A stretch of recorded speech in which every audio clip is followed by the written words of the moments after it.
Welcome to the Speak with People podcast, where we believe that healthy communication is the key to unlocking your leadership potential. We are the go-to resource for leaders looking to greatly improve their communication skills, whether it's one-on-one interactions, team settings, public speaking, or digital communication. By improving these skills, leaders can create stronger connections and drive positive change within their organizations. Each and every episode, we sit down with experts from various fields from around the world, just like you're grabbing a coffee with them, to dive into real practical conversations. Our goal is to help you transform your communication skills so you can lead more effectively, build stronger relationships, and make a lasting impact. So go grab your favorite drink, settle in, and let's learn together. Well, let me ask you a question. If you've ever created a course, are your courses selling? Here's the reality. If they are selling, are people, are leaders finishing your courses? Here's the reality. They may not be. About 97% of all online courses are abandoned before completion. Wow.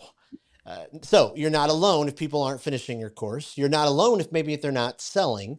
But what if you could change all of that? What if you could create a course that keeps your learners engaged from start to finish, and you build community on top of that, and a community of raving fans? That's what we're going to talk about today with my guest. We have an expert in online learning, and I'm so incredibly excited that she agreed to be on the podcast. I heard her speak at a conference in October, was absolutely blown away, filled up pages and pages of notes because I've been trying to figure out how to do a better job with our online courses. And I've read everything she's put out. She's absolutely fantastic. She's the CEO of Course and the author of The Completed Course, where she's helping course creators and business leaders make their content stick. So if you ever wondered how to make your content work, your course work, this episode is for you. Dr. Carrie, thank you so much. Welcome to the Speak with People podcast. Thank you so much for having me. I had no idea you took that many notes. That made me feel really good. So thank you for sharing that part. Thanks. Absolutely. Yeah, my 20-year-old son was there with me who runs the business with me, and we were going back and forth going, okay, yeah, we need to do that. Oh, okay, we missed that. Excellent. Excellent. Well, it's all about getting better, right? When we know better, we do better in everything in life, right? I'm still learning how to poach an egg. That's my focus right now. So, Well, for our listeners who may not know much about your story, could you dive into a little bit of your story? What's who you are, what you do, what's kind of got you to this point? Oh yeah. So everybody, you can connect the dots looking back, right? And so I've gotten to this point. I'm like, where did this come from? And when I was a child, I witnessed something that I probably shouldn't have, and it left me with something known as selective mutism. So for about 6 years of my life, I barely spoke. And I'm also dyslexic. So that was a really fun combo in elementary school, but thank God it was the 80s. So no seat belts, water hoses being drunk out of every day. And they just kept passing me along, right? And so I get into 5th grade and I still don't know how to read. And so I had one teacher, Mrs. D. Taylor in Ann Arbor, Michigan, take me from that to the highest standardized test score that school had seen in 1 year. And what she taught me was the power of impact. Aside from reading and everything else, right? What she taught me was the power of impact that we can create with another human when we care and we know the right strategies. So I spent 10 years in public education, primarily working with students from low socioeconomic backgrounds, trying to be Mrs. Taylor. Like, how do I make those kind of gains with this population, knowing, what they're up against, right, overall, statistically. And so year after year, what strategies, and got to a point where I was also like, probably how a lot of course creators feel, I had a limited opportunity, right? Like I only had the people that were in front of me every year that I could support. And so I thought I'd work in like education policy or something like that, like dive in a little deeper. So I went to go get my doctorate at the University of Central Florida. And we went on a field trip to Tallahassee, and I met people from the DOE and from the teachers union and from the House of Rep and the Senate. And I was like, gosh, everyone here is really, really not having fun. And I decided that was not where I was going, because I can't be like that for my life, right? So everything has to have some element of fun and joy, at least for me. And so I was in a world of beer one night, thinking about, the nature of the universe, as one does, and in walk 3 affiliate marketers. And I know there is an SEO joke in there somewhere, but they started talking to me about affiliate marketing, online marketing, and I was like, I don't really know this world. And Mm. as every good learner gets, when they don't know something, they get curious. And so I started unpacking it. And when I found inside of some of these online programs is we're making some of the same mistakes online that we're doing in the face-to-face world as well. And I started thinking, hey, what could I do differently here? I've created a process based on over 500 research studies on how the human brain connects to content. And as a result, I've gotten clients up to 97% completion rates when the industry average is 3 to 5%. Wow. So it's a fun ride. Wow. My goodness. Yeah. Well, there's a, Good times. a whole lot to unpack there. So I grew up in a town called Detroit, Michigan. So Not we too weren't far. we weren't too far. Yeah. Yeah. My So stepdad's from Detroit, okay. Detroit. Yeah. So by high school, wouldn't have been until I was 16. So that would have been early 90s. I would Mhm. push a donut cart outside of the big house on game days and sell donuts for a local donut shop. I don't even remember the name of the donut shop, but that was my Ann Wow. Arbor history. I haven't been back in so long, but my Mm. babysitter's house is right down the street from that. So this I remember.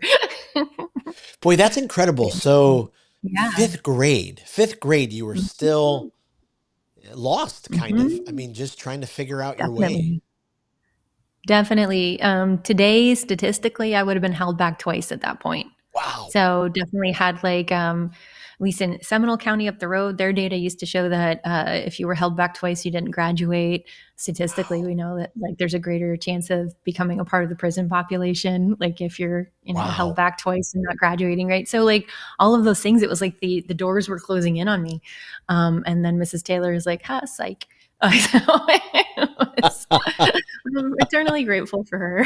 you Just know? amazing. I mean, just Yeah. amazing when we get the blessing and the opportunity to have someone like that, look into our Mhm. lives and help guide us and mentor us. Whew, just powerful. Mhm. Yeah, absolutely. It's so great to be able to reflect on her too, because like when my clients come to me, they're coming to me for their pain point, right? Their thorn in their paw is that more than likely they haven't figured out how to do this yet. And so it's Yep. like there's a struggle around that. Like, how do I even begin? Sometimes it's what can I even do a course on, right? And then the other ones come to me for like, gosh, I really want them to actually get the benefit of this. Mm. And so those are the things I'm looking at for my clients. But on the other side of it, I'm trying to be Mrs. Taylor in that ripple effect. So in terms of like, what would the world look like if all of the people that purchased these programs got their results in terms of their health, their wellness, their relationships, right? With their loved ones, their family, their children, their finances, what would those look like if they actually got those results? Because like as it stands, most of them are kind of like your January treadmill purchases. You buy it in January and by Friday you're hanging not Friday, by February you're hanging their laundry on it. Mm-hmm.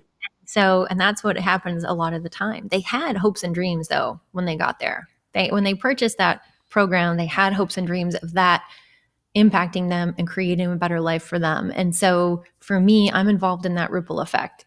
And so that's like I can't, I can't be Mrs. Taylor exactly, but I can try to, give it out to the world in that way. I love that. So I have a friend who we go back and forth.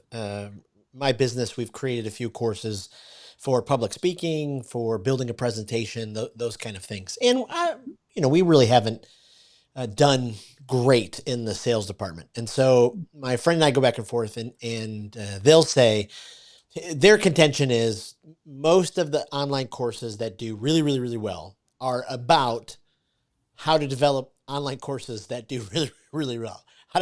How to make money, selling courses, how to make money, doing those kind of things. If the make money's not a part of it, their contention, not mine, because I've bought other courses for, different things. But how do we get past that? Because I know tons of people are, they built these courses, they've tried to follow the steps, the Russell Mhm. Bronson's hook and, all of those kind of things. And now they're just kind of going, okay, Mhm. we didn't quite get there.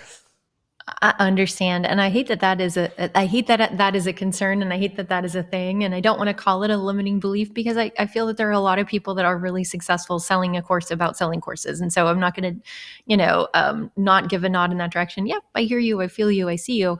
And also, we know that that's not really true. It's Mm. just that there are some that are successful in that way. And so they stand out. Right. And so you've got to look to the ones that are doing well and why they're doing well. And we had an opportunity to be in a mastermind, oh gosh, a few years back with the marketing team for a company that was doing 100 mil annually in course sales. So Wow. this isn't too shabby. Yes, exactly. It was a great room to be in. And everybody in the mastermind, when they got a turn to talk, everyone in the mastermind was, yeah, but how did you do it? Yeah, but how did you do? And they kept trying to get the answer to be something different than what the answer was. And what's really interesting about the answer is I ended up working with this company later, not that one, but the one that they gave a nod to. So what they said was they went through all of digital marketers certification programs, which I've now like been a part of development and restructuring for some of those because I worked with them for over a year. But all of those programs were what they went through, and then they just applied what they said in the programs. Mm.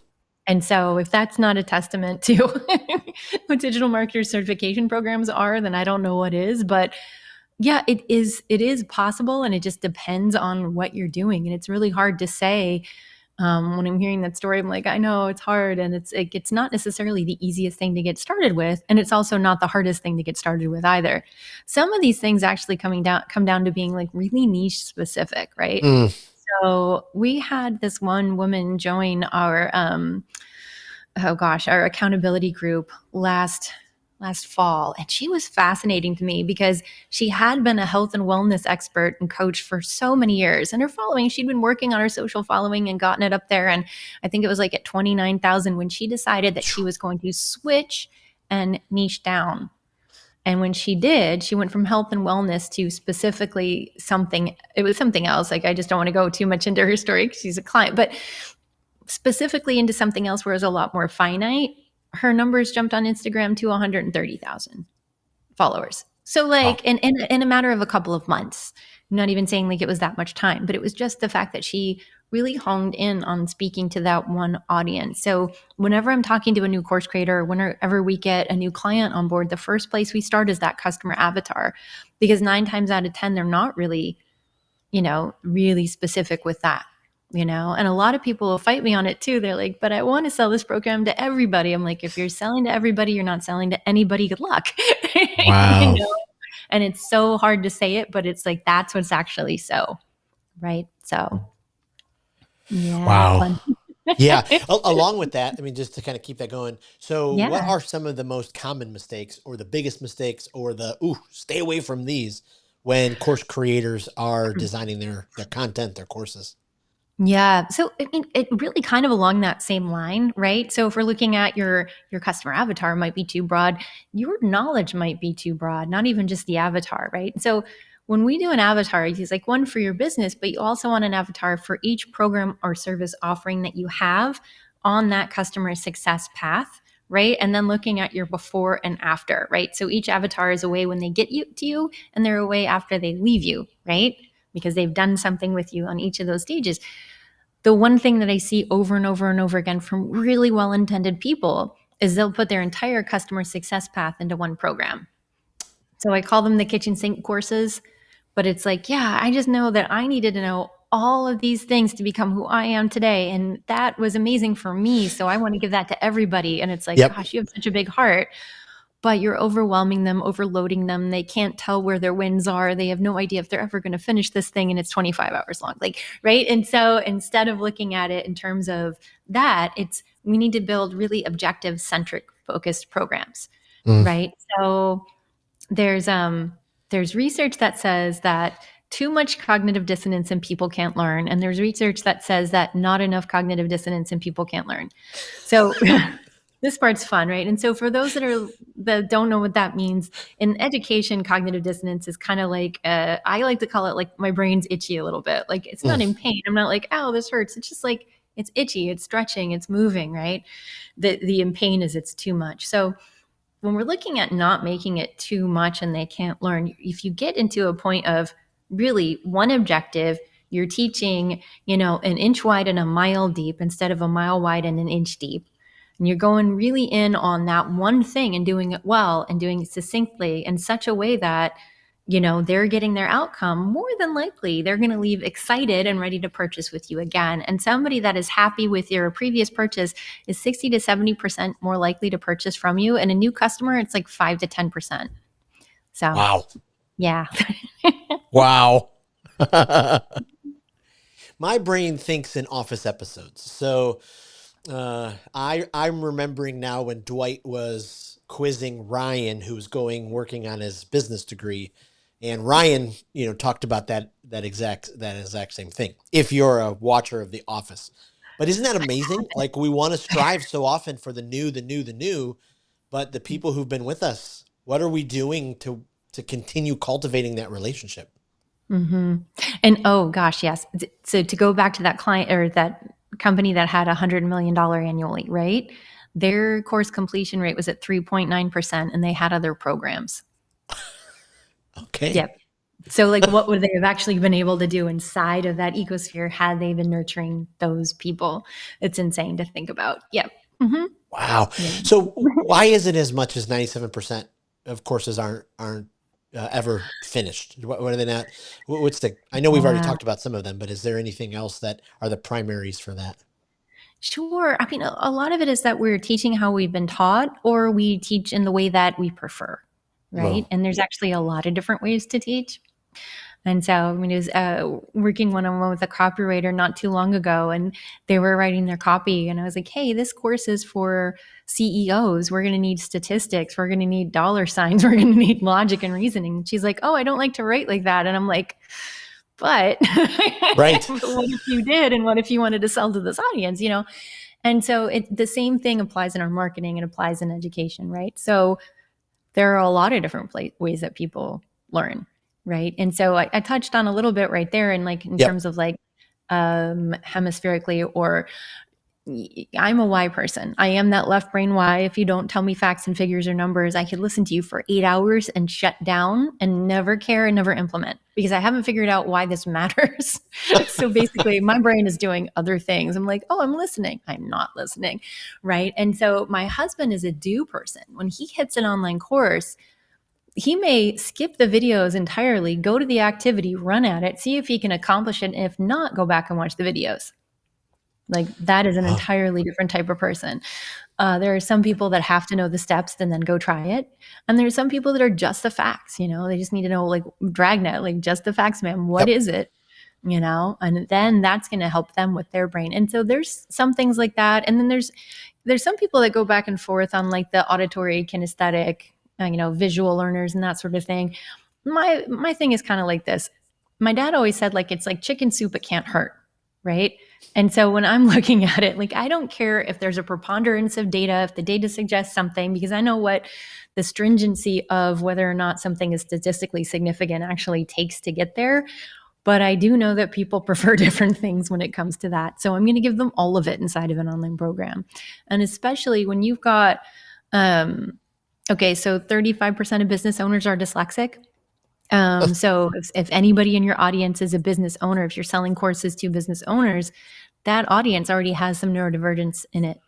And dyslexia doesn't necessarily, I mean, it does show up as spinning letters, but it's more because they're so visually talented that they don't remember the letters stay flat, at least when they're beginning to read. And I'm one of them, right? So I'll say they, but me included. But in children, it shows up as auditory processing issues. So if you were to give if you're giving all auditory courses, so some people have only podcast courses that go to business owners, and it's just listening. Are they going to have the same thing, right? As somebody with auditory processing issues, they can walk into a room. You can give them 3 directions. Walk into a room, turn on the light, sit on the bed. Okay. They'll walk into the room. They might get to the light. They're definitely not getting to sit down. So it's like, it's trying to remember like how you're breaking these things up as well. So those are some things, but it's like you're trying to manage a learning environment that's static so that it's accessible to mostly all people. Right. And so I'd say, like, maybe, some people the course might not be for, but mostly all Yep. learners are going to want to take your course. So just assume a mixed bag and go from there. Wow. Wow. That is a lot to think through with that one. I absolutely love that.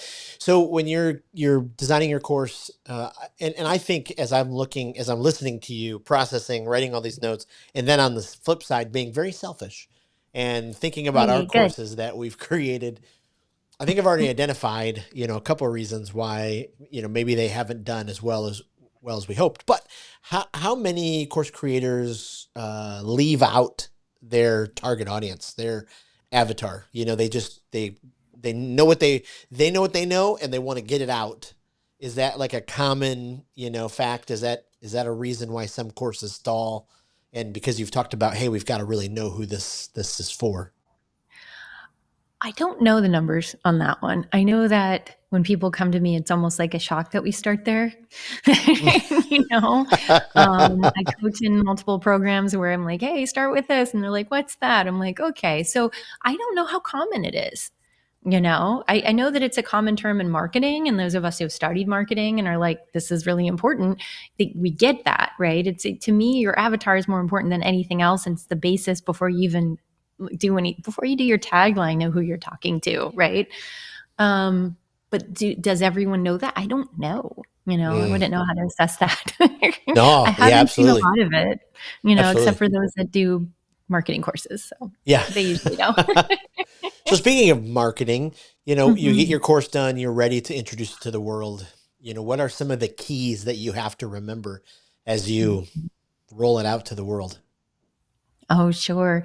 And I think the most important thing is to really make sure you're driving home that connection piece. Mm. You know, I think a lot of this needs to be done with integrity. Kind of like to your partner's point when they were saying, they're all the courses that are winning are the courses selling people and creating courses. Like, nobody wants that. And the audience now, or people now, total audience now, right, are very, I wouldn't say skeptical buyers, but the things that used to work don't necessarily work.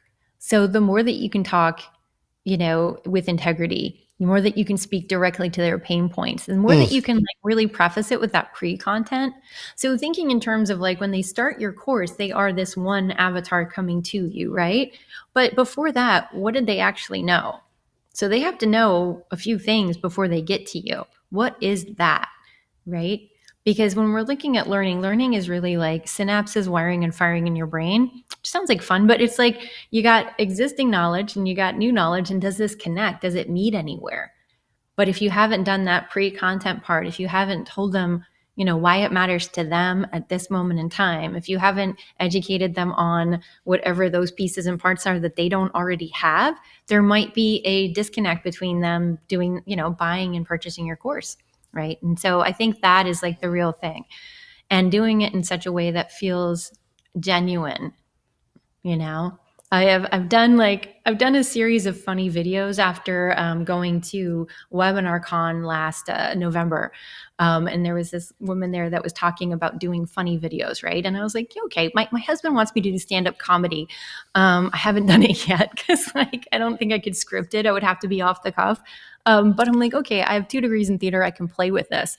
Right. And so I've started doing things where I'm putting those things out there and making fun of the cheesy nature of marketing inside of it. Yes. So Yep. I've taken these funny videos and made it like my daughter and I are doing puppet videos, and it's like a cow and a pig and talking about selling online courses, but it's like making it in such a way that it's like we can laugh at ourselves, because those things like that giant red print, it doesn't work the same way. But people are really craving that like actual connection. Wow. Absolutely. Absolutely. Okay, so some nitty-gritty stuff. What platform do you love? What do you recommend? Or when it comes to, because I get this question a lot, as even from Yeah. people who are going, okay, where do I start? What are some of those, wisdom you could give to our listeners? I think that the most important thing is to break down like what makes the most sense for your course.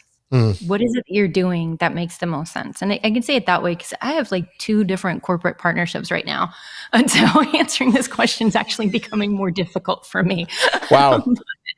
But, if someone said that they wanted to do a lot with email marketing inside of their course, I could tell them exactly what to go to.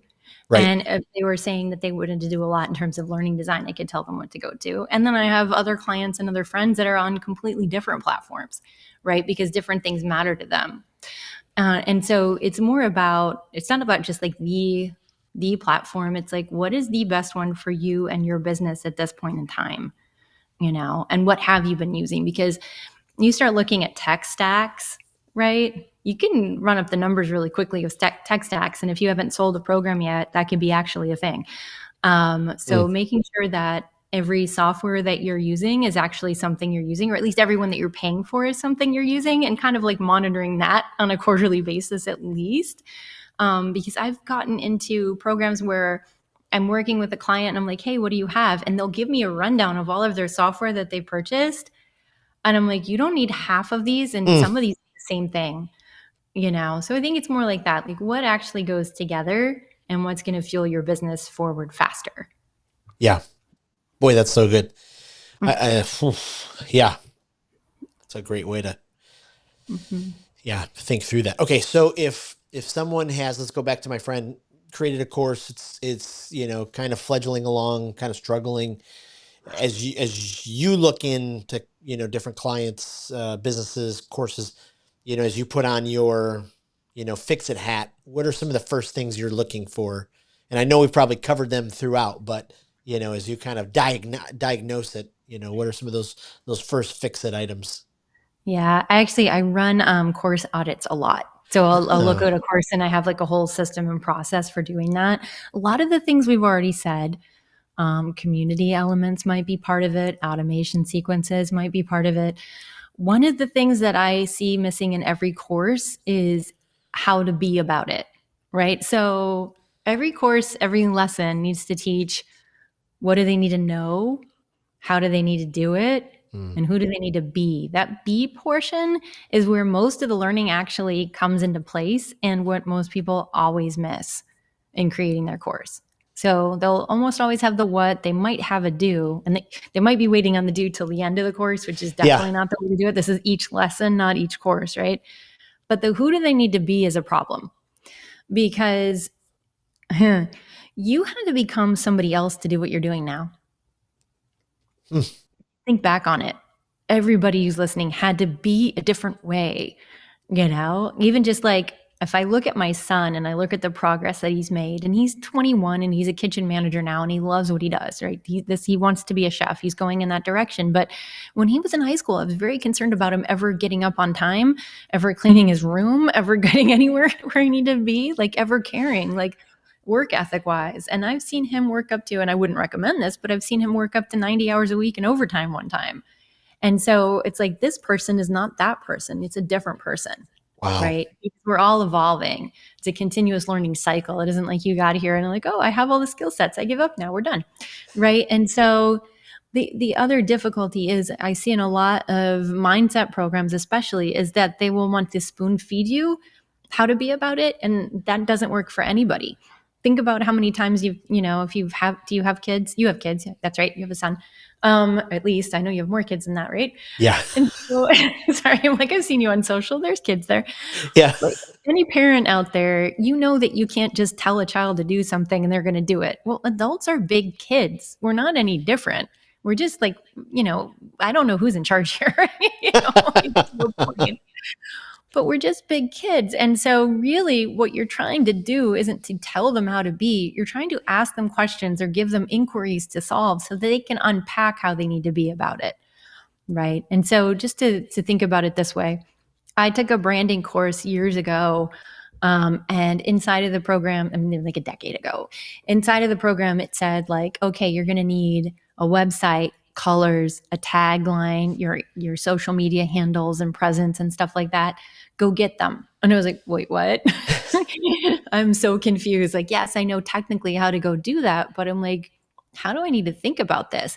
And so I started picking it apart for myself because I know how to teach others. So I started going into different websites and comparing and contrasting them. And I started looking at it in terms of like, okay, if I were a client and I were going to this website, what would my thought processes be about it? right? If this person's social looks like this, then over the next 3 years, could I generalize what kind of products they're going to be creating, or what process they're on, or what their life's going to look like in 3 years, right?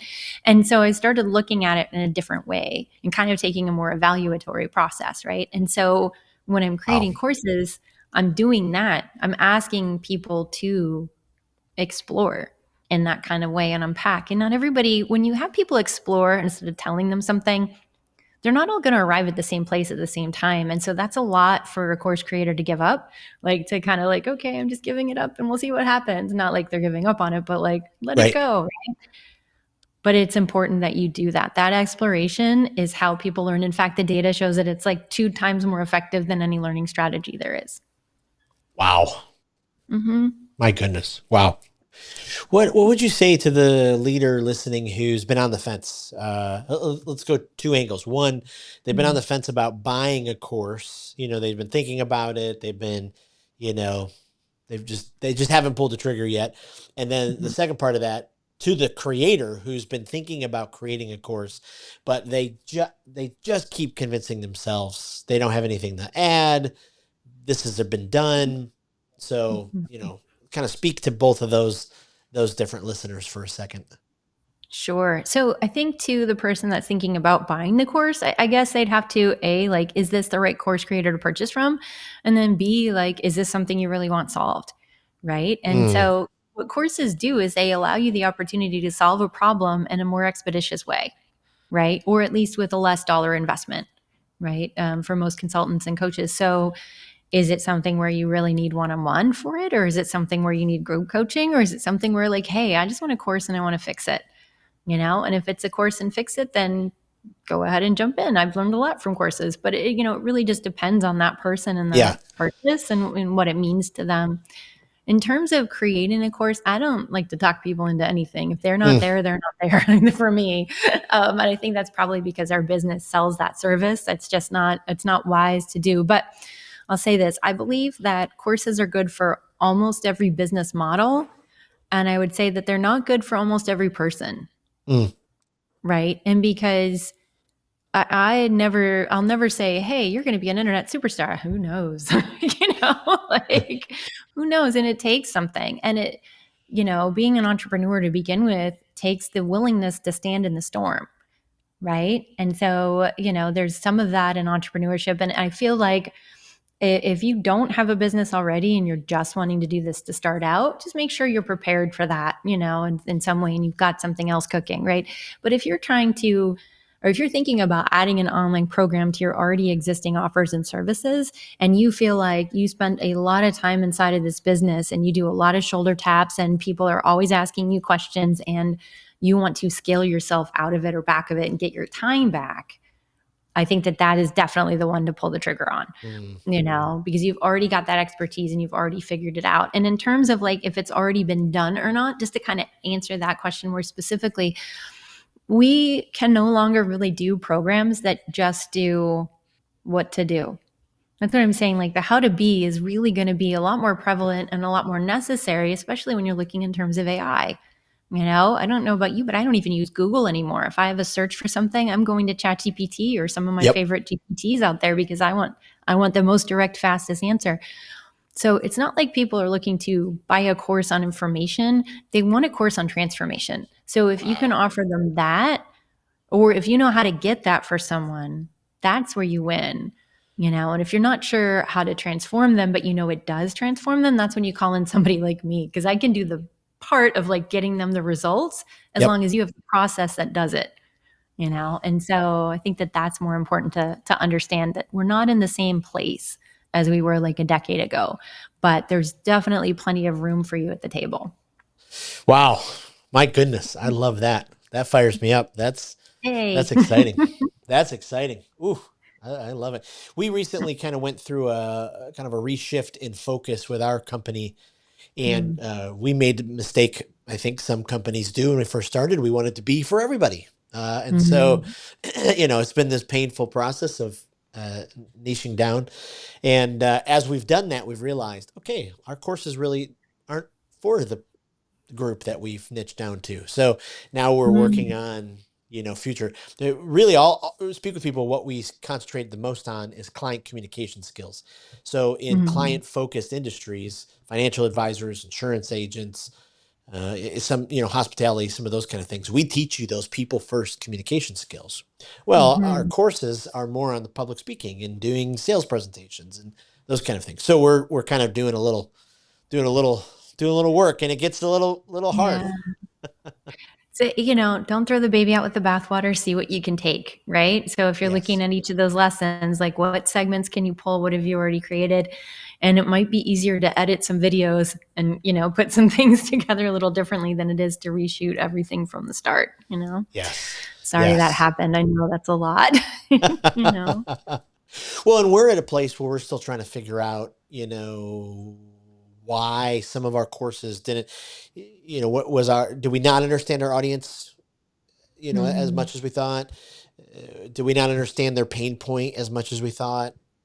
So we're kind of, going through and reevaluating. And that's why I apologize. Typically, I have read the book of every guest that we have on, but yours is ordered. I am going to read it. I cannot wait to go through it, the completed course, because we want to figure this out. And I absolutely love having authors on who've write about what they do, and you have so freely shared your wisdom. I just really appreciate it.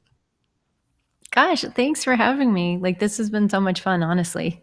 So I love Well, talking about courses. I love it. Well, before I let you go, let me ask you a couple rapid fire Mhm. questions, because we're building this online Sure.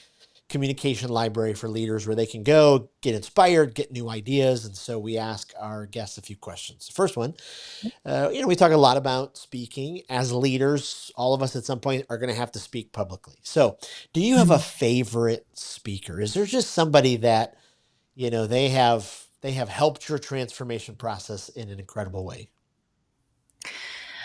So those are two different questions for me, but Yeah. only in that Mike Kim is one of my favorite speakers. He's a good friend of ours, but when I've seen him in action, I'm like, you're really good at this.